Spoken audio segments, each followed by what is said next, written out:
everybody, and welcome into another edition of Patriot Baseball Weekly. You know the man sitting to my right is head coach Art Inabinet. Art, thanks for being back with us. Thanks for having me in the program.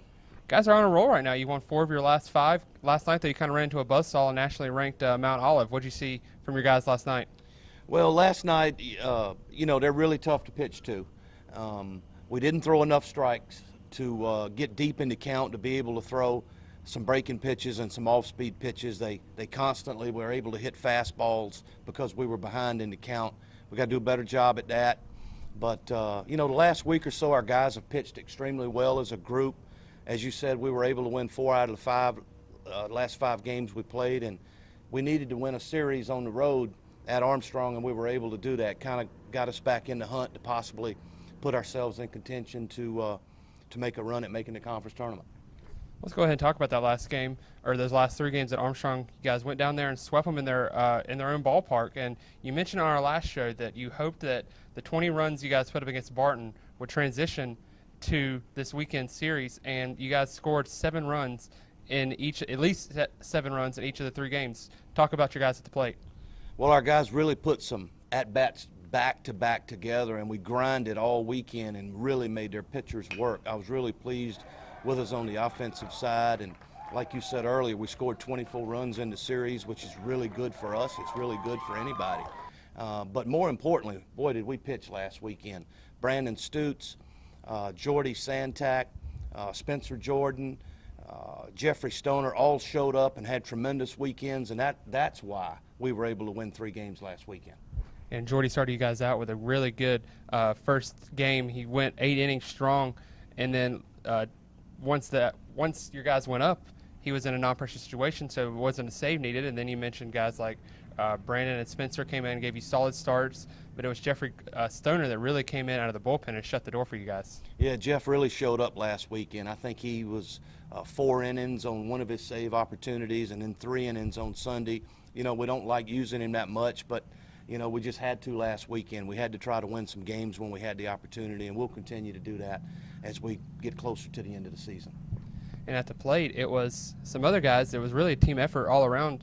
Guy Casey Gebhardt, who's normally a reserve, came in, played a lot. He had 2 home runs, including a big 3 go-ahead home run.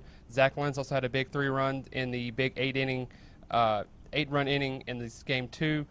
Marquise Curry had a solid weekend. Isaac Davenport hit, as he always does. Talk about your guys at the plate.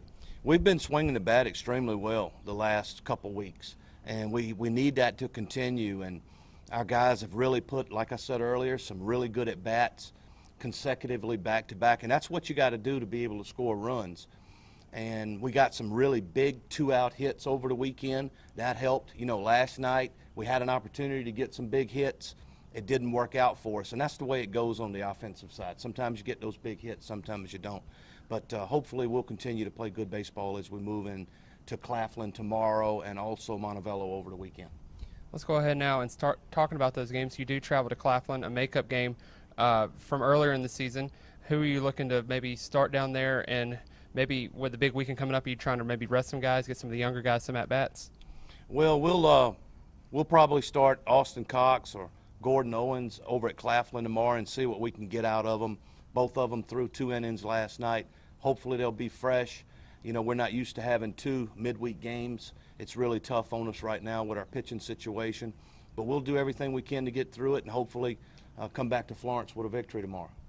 And then you make the short trip on Thursday, but unfortunately this weekend is not that really short of a trip. You guys travel all the way down to Alabama to face Montevallo, another tough Peach Belt opponent, but you guys showed that you can go on the road last weekend and play with the big boys. What's it going to take to get out some victories this weekend? Well, we're going to have to pitch again. Our guys, it always starts for us in that circle out in the middle of the field, and we're going to have to, our starters are going to have to go 5 or 6 innings for us to have a chance to win the game, because our pitching staff's just not deep enough to go into that bullpen too early prior to those middle innings. So that's what we got to have to happen. Our hitters have got to play good defense and put the ball in play and give ourselves a chance to win. We hope when we look up at that scoreboard in the 7th inning in all 3 games that we're in all 3 of them and we have a chance to win. All right, Coach. Well, thanks for talking with us today, and good luck this week. Thank you so much. Thank you for tuning in to this edition of Patriot Baseball Weekly. Make sure to follow the Patriots on the road in all 4 contests at FMUPatriots.com. Check out the social media pages while you're over there at FMU Sports. Once again, for the Patriot Sports Network, I'm Jonathan Davidson. Have a great day, everybody.